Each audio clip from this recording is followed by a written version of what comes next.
Beaucoup d'entre nous, nous sommes en retard dans la vie. C'est pourquoi certaines choses doivent arriver aujourd'hui. Pourquoi? Tu as du retard dans la vie. Je vous dis la vérité. Dieu est même étonné de ta patience. Je vous dis la vérité. Quand Dieu dit que tu dois faire 400 ans, c'est 400 ans. Toi, tu fais 500 ans en Égypte. Tu as trop souffert de cette maladie. Tu ne peux pas en sortir ce soir. Pourquoi tu veux être guéri demain? Sois guéri aujourd'hui, non?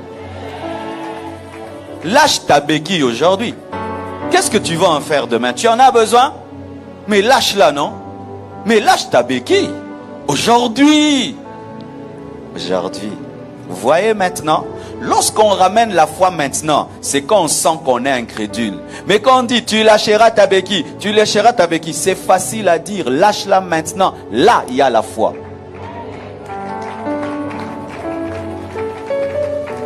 Tu peux entendre ce soir. Tu peux voir ce soir.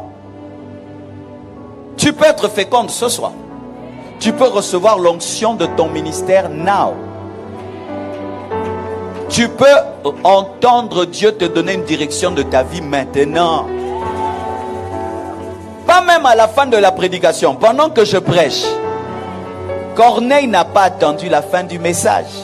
Nous attendons la fin du message. C'est écrit où que Dieu bénit à la fin du message? C'est écrit où que Dieu bénit? Maintenant on va prier, Dieu commence. Est-ce que Dieu est téléguidé par le prédicateur? Quand Dieu parle, la lumière naît. Quand Dieu parle, les choses se créent. Pendant qu'on prêche une chose à l'église et tu sens que c'est la parole de Dieu pour toi, ton culte est fini.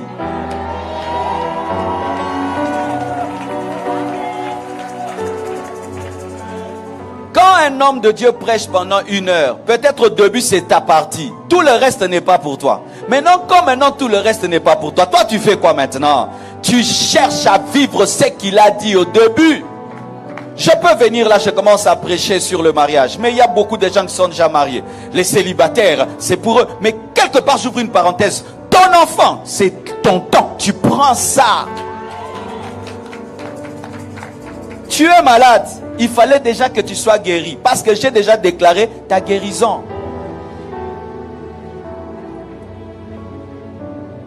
Ta vie est en retard. Parce que tu es trop patient. Mes frères, j'étais très patient dans ma vie. Jusqu'à ce que j'ai été réveillé par un païen. Un jour, je suis la radio. J'entends un jeune homme de 24 ans. Je crois même 21 ou 22 ans. Il parlait, je crois il était libyen. Et il se plaignait, il dit, je n'ai pas de parking pour ma voiture. Je n'ai pas un parking pour ma voiture. Moi et mes enfants et ma femme, nous n'avons pas de parking pour notre voiture. J'ai dit quoi? Il a quel âge? C'était mon âge. Pendant que je suivais ce témoignage, j'étais chez papa, j'étais chez maman, mangeant leur pain, buvant leur thé. J'ai dit Dieu, c'est fini. Je quitte cette maison. Je quitte cette maison. Je suis en retard. Mais en ce temps-là, quelqu'un de 24 ans, tu es peinard à la maison. Mais j'avais compris que j'étais en retard. Qu'est-ce que je faisais chez papa à l'âge de 24 ans? Il fallait que je quitte sa maison à 20 ans, à 18 ans. Et j'ai quitté la maison de mon père. Et heureusement que j'ai quitté à temps. Tu as 30 ans, tu es chez papa, tu es en retard. Aujourd'hui, décide de quitter tes parents. Va dormir même chez un ami. Je vous dis, mes frères, une église des hommes en retard est en retard. Une église des hommes en retard est en retard. Lorsque tu es pasteur d'une église de 10 000 personnes, mais la plupart sont en retard. Les dîmes sont en retard. Les offrandes sont en retard. Les mariages sont en retard. Les voitures sont en retard. Les constructions sont en retard. Pourquoi? Un peuple en retard amène le retard. Mais souvent votre retard est dans votre patience. Parce que quelqu'un qui est patient n'est pas enragé. Quand j'attends, je ne suis pas virulent. Mais quand je suis impatient, maintenant je dis je prends. Même devant Dieu, quand tu pries, tu es trop patient. C'est pourquoi il ne te donne pas. Parce que tu lui montres que tu as le temps. Il peut encore attendre 5 ans, 10 ans. Mais Jacob a dit, je ne te lâche pas si tu ne me bénis pas. Pourquoi? Le temps. Le temps. Le temps. Shalom à tous et bienvenue sur notre chaîne. Ici, nous partageons des messages très puissants pour nourrir votre foi. Alors, si vous cherchez de l'inspiration et souhaitez approfondir votre relation avec Dieu, vous êtes au bon endroit. Abonnez-vous maintenant et découvrez comment Christ peut transformer votre vie. N'oubliez pas, likez la vidéo et partagez-la autour de vous pour sauver des vies. Allons-y. Tu n'es pas enragé dans la vie parce que tu te donnes encore 3 ans. Mais qui te dit que Dieu veut faire ça dans 3 ans? Hein? Je vois un jeune garçon, il doit se marier. Il a bientôt 40 ans. Qui te dit que tu vivras très longtemps? Lumumba est mort avant 40 ans. Hein? Vivez comme si c'est votre dernier jour. Priez comme si c'était votre dernier jour. Venez à l'église comme si c'était votre dernier culte. Et vous entendrez mieux les prédicateurs et vous prierez mieux. Mais vous savez pourquoi nos cultes ne sont pas de grande qualité? Les gens prient pas comme si c'était leur dernier culte. Ils n'écoutent pas le pasteur comme si c'était la dernière fois. Et ils se disent, bah, même si j'écoute pas bien, j'écouterai demain. Ce qui fait que vous ratez, et vous ratez, et vous ratez, et vous ratez. Et vous faites 10 ans, 20 ans de vie chrétienne. Tu ne peux pas témoigner une seule fois que Dieu t'a exaucé à l'instant. Alors que Dieu exauce à l'instant. Dieu, on dit que Dieu n'est pas tic au tac, c'est faux. Dieu est aussi tic au tac. Dieu des fois est tic et puis tac, mais des fois tic tac. Des fois même avant que tu ne finisses la prière, il t'exauce. Des fois même tu penses, il agit. C'est ton Dieu, c'est ton Dieu. Et il est là ce soir. Et il va t'exaucer ce soir. Il va te guérir ce soir. Il va te délivrer ce soir. Même toi qui me suis sur internet, si tu as la foi, tu es guéri là où tu es. Souvent, nous avons un problème de synchronisation avec le timing de Jésus. Lorsque tu lis Jean 11, versets 20 à 26, c'est l'histoire de Marthe et Jésus. On croirait que Marthe a la foi, mais je vous dis que Marthe n'avait pas la foi. Elle dit à Jésus, si tu étais là, mon frère n'allait pas mourir. Amen. Mais maintenant que tu es là, je crois que tout ce que tu demanderas à Dieu, Dieu le fera. Quand tu parles ainsi au sujet de quelqu'un qui est mort, tu t'attends à quoi? À qu'il ressuscite, non? C'est ce que cette phrase nous révèle, non? Que lorsqu'elle dit à Jésus que si tu étais là, mon frère ne serait pas mort. Mais comme tu es là et comme Dieu t'exauce, alors je crois que mon frère va ressusciter. Jésus lui dit, il ressuscitera. Et elle dit, oui, au dernier jour. Maintenant, pourquoi elle avait dit, tout ce que tu demandes se fera? Pourquoi elle a dit ça? Pourquoi elle a dit ça à Jésus? Pourquoi devant la mort, elle a dit à Jésus que tout ce que tu demandes, Dieu le fera? Quand tu dis tout, donc il peut le ressusciter à la seconde. Mais pourquoi tu fixes ça au dernier jour? Si Jésus n'avait pas dit, il ressuscitera, on n'allait pas voir l'incrédulité de Marthe. C'est quand Jésus dit qu'il ressuscitera qu'elle révèle que la parole qu'elle avait dite était en l'air. La parole de Marthe là, si tu eusses été là, mon frère n'allait pas mourir. Et tout ce que tu demandes à Dieu, Dieu le fera, c'est de l'incrédulité. De l'incrédulité cachée dans la spiritualité. Et beaucoup de gens sont comme Marthe. Tu vas l'entendre prier. J'ai été en Afrique du Sud, mes frères. Je prie, les gens sont guéris, les gens sont guéris, les gens sont guéris. Et puis je vois un paralytique. Je lui arrête sa béquille. Et puis je commence à prier. Il reste là. Je continue, il m'attend. Et puis, il réclame sa béquille. Devant tout le monde, hein. Je dis, qu'est-ce qui se passe, Seigneur? Tu m'as abandonné ou quoi? Et puis moi, si je t'arrache la béquille, je ne range jamais. Moi, je ne range jamais les béquilles. Tu vas te débrouiller pour prendre ça avec ton incrédulité. Moi, je ne range jamais. Je suis passé. Le pasteur s'est arrangé pour lui rendre la béquille. Et puis j'ai dit, mais qu'est-ce qui s'est passé? Il dit, non, il est comme ça. Il n'était pas venu pour être guéri, il aime la prière. Mais c'est ça, non? Soit tu aimes la prière, est-ce que tu aimes l'exaucement? Il y a une différence entre aimer la prière et aimer l'exaucement. Et je vous dis, tu peux aimer prier pour les malades, mais tu ne crois pas en l'exaucement? Si quelqu'un est malade, ose, non? Ose faire des choses qui montrent que tu crois. Nous allons prier. Oui, prier c'est facile. Je peux cacher beaucoup d'incrédulité dans une grande prière. Père Tout-Puissant, tu es capable de changer ma vie, de me libérer. Tu es le Dieu Tout-Puissant. Amen. Ça paraît la foi? Ok, mon frère. Demain, nous allons le prier pour les lépreux. Ah, pas moi. Jésus lui dit, il ressuscitera. Elle dit oui, mais au dernier jour. Au dernier jour, comme tout le monde. Comme tout le monde. Mais pourquoi tu as dit que si il prie, Dieu lui donnera? Quand tu pries, tu crois? Si tu crois, pourquoi tu n'attends pas ça maintenant? Pourquoi tu n'attends pas ça maintenant? Oh, mes frères et sœurs, l'une des choses qui va nous décevoir au ciel, c'est le manque d'efficacité dans la prière. On a laissé pourrir la nourriture de Dieu qui était sur la table. On n'a pas mangé. Je vous dis, dans beaucoup de cultes, la nourriture reste pourrie. On ne la mange pas. Parce que nous sommes toujours dans demain, jamais dans aujourd'hui. Aujourd'hui, tu crois que tu peux parler en langue? Vous êtes là, non? Je soupire après le baptême du Saint-Esprit. Mais quand est-ce que tu parleras en langue? Aujourd'hui? Mais aujourd'hui?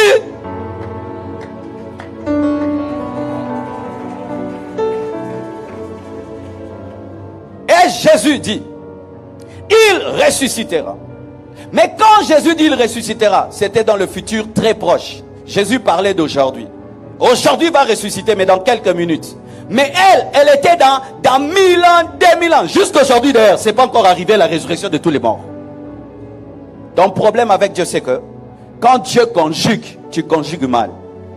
Quand Dieu est dans le futur proche, toi tu es dans le futur lointain. Dieu va te bénir. Qu'est-ce que tu entends dedans? Dans 10 ans. Mais Dieu dit, quand tu quittes le culte, tu trouves. Est-ce que tu vois ça?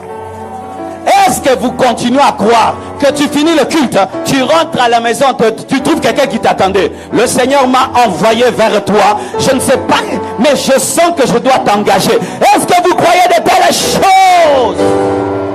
Est-ce que vous croyez de telles choses? Prends cette grande foi que tu as pour demain. Amène-la aujourd'hui. Frères et sœurs, un jour un acrobate prend un fil d'une montagne à une autre et il passe et il revient et il pose la question aux gens.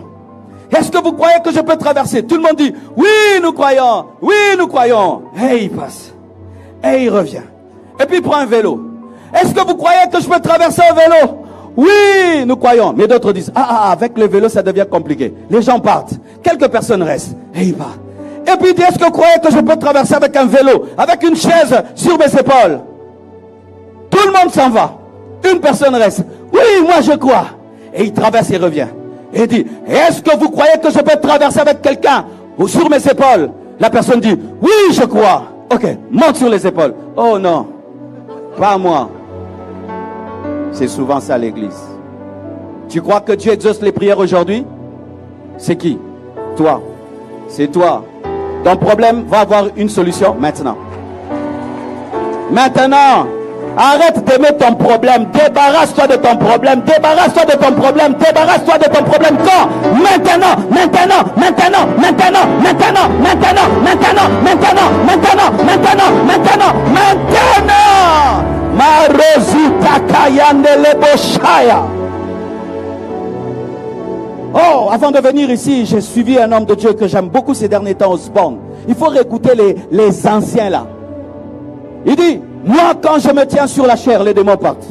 Je ne chasse que ceux qui sont restés.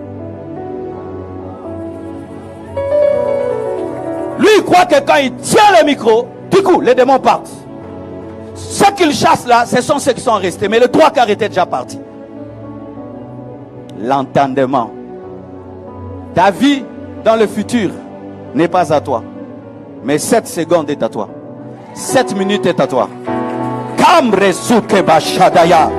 David est né un jour. Samson est né un jour. Samuel est né un jour. Pourquoi vous cherchez d'autres jours alors que vous avez le jour qui engendre les choses? Eh, Maredaya. Chaque jour est l'opportunité de changer. Un jour, s'il ne contient pas le changement, il faut le jeter à la poubelle.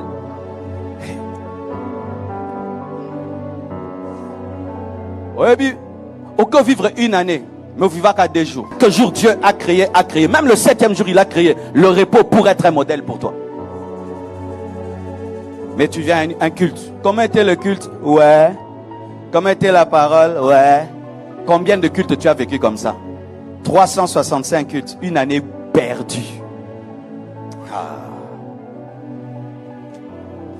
Je ne sais pas si vous comprenez ce que je suis en train de vous dire. Hein?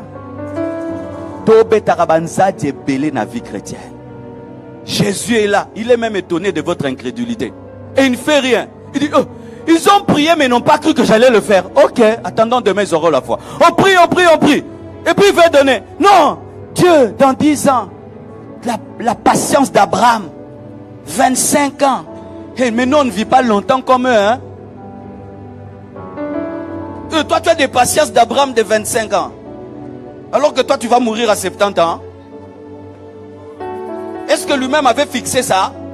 C'est Dieu qui lui a fixé ça. Toi tu te fixes la patience d'Abraham sans même que Dieu te parle de ça. Tu as déjà une patience de Sarah.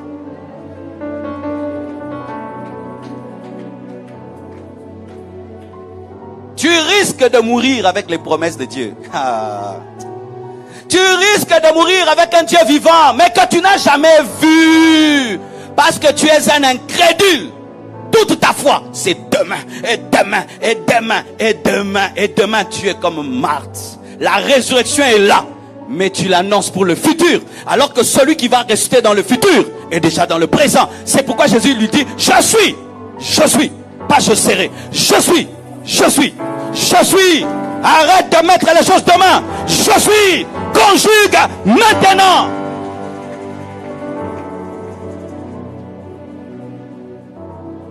Beaucoup de choses qui nous arrivent dans la vie chrétienne nous arrivent en retard. En retard. Un jour, un pasteur nigérian rencontre un pasteur américain, un jeune pasteur américain. Alors le jeune pasteur américain, voyant qu'il était jeune, et il voit l'âge du pasteur nigérien, il se dit qu'il a fait beaucoup. Il dit, homme de Dieu, tu as combien d'années dans le ministère? Oh, j'ai autant. Ok. Donc c'est sûr que tu as fait trop de choses, parce que moi, tu sais, je n'ai que quelques années, j'ai fait ça. Du coup, l'homme de Dieu voulait diminuer même l'âge dans les ministères. Quand tu te glorifies de ton âge, qu'est-ce que tu as fait dans la vie? Homme, osamukolo na âge, mosamukolo na vite. En français. Tu es grand, l'âge, mais la vie, tes réalisations. Moi, ce que je ne comprends pas, c'est lorsque quelqu'un a déjà l'âge d'impacter, mais il n'impacte pas, mais il est calme. D'où te vient ton calme? Eh, d'où te vient ton calme? Ezaliwan dambu.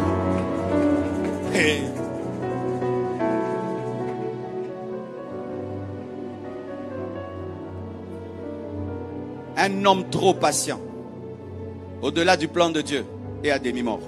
Un peuple patient, extrêmement. On va vous prendre le pays, vous le regardez. Trop patient. On te mange ici, trop patient. On te mange ici, trop patient. On te mange ici, trop patient. On te prend ici, trop patient. Tu dis, n'as pas encore pris la tête.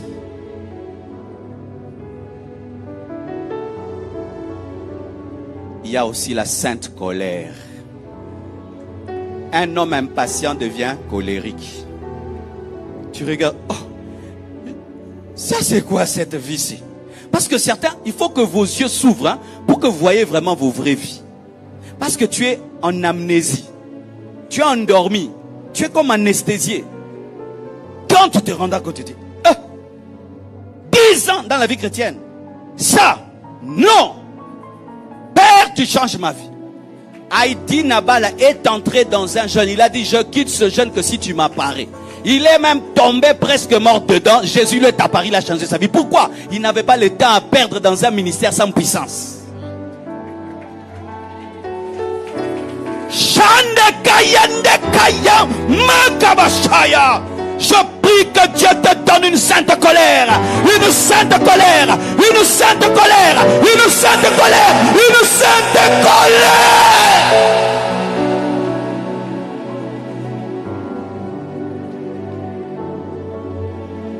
Oh. Mes frères et sœurs, Jésus est le même hier, aujourd'hui et demain. Nous on aime parler de hier, le temps de Paul, le temps de Finney, le temps de Wesley. Moi ces temps-là me tuent. Moi j'aime pas trop parler de ça. Ça me remplit de complexes d'infériorité. Oh le Dieu de Smith Wigglesworth. C'est comme s'il aime le passé quoi. Que Dieu aime les livres en noir et blanc. Et on aime le futur, la nouvelle Jérusalem céleste, la gloire de la nouvelle Jérusalem céleste. Mais dans le présent, moi je suis dans le présent, moi je suis dans le présent, moi je suis malade au présent, je suis captif au présent, je suis célibataire au présent, je suis lié par le péché au présent, je suis piéton au présent, je suis locataire au présent, je suis attaqué par les démons au présent. C'est Dieu-là du futur et du passé qui saute le présent, n'est pas le Dieu de la Bible. Ce n'est pas le Dieu de la Bible. Donc,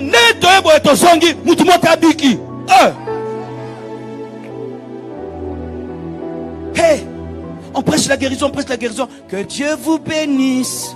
Shagamegendaya Shodo.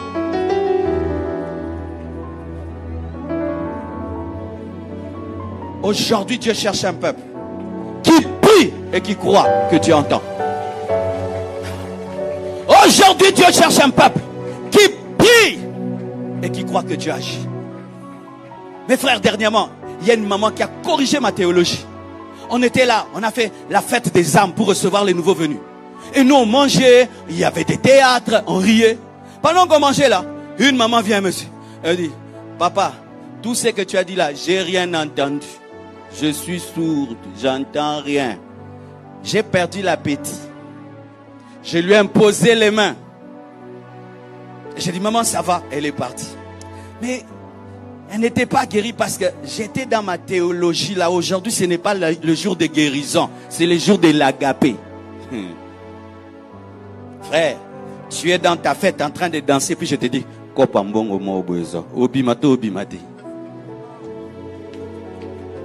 aujourd'hui, c'est le mariage. Pourquoi pas dans le mariage qu'il y ait des take it? Pourquoi pas dans les mariages qu'il y a de guérison? Peut-être que le parrain là a des démons. Arrêtons de limiter Dieu. Arrêtons de limiter Dieu. Arrêtons. Oh, le jour de ceci, le jour de cela. Est-ce que c'est toi qui es le Dieu de toi-même?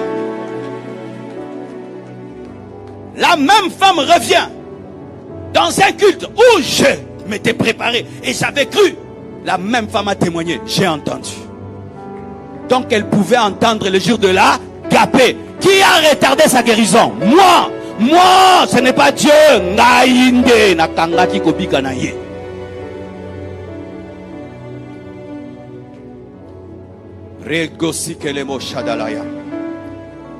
On prie pour toi si tu as l'onction. Tu vas, tu dors.